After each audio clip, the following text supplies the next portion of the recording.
သမင်ကောင်းရင်သမီးပါဇက်ကိုပြရမှာကြိုက်မကြိုက်နဲ့မစားဘူးတစ်မတစ်နဲ့စားရမယ်နော်အဲ့ဒီထဲမှာအများကြီးထဲမှာချိုချင်ဆက်ဖန်ခါအငံ6တန်ရတာအကျွတ်ကြော်တစ်ခုစုစုပေါင်း9ခုသမီး2ခုပဲလျှော့လိုက်ကျန်တဲ့5ခုစား2ခုကပါဆိုတစ်ကတော့ထိတ်ကအပူဆက်မှန်သမျှလုံးဝမရအောင်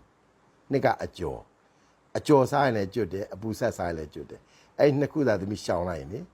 ရှောင်ငါမျှနဲ့ကိုသမီးကျွတ်ထားပါတာတက်တာသွားမှာ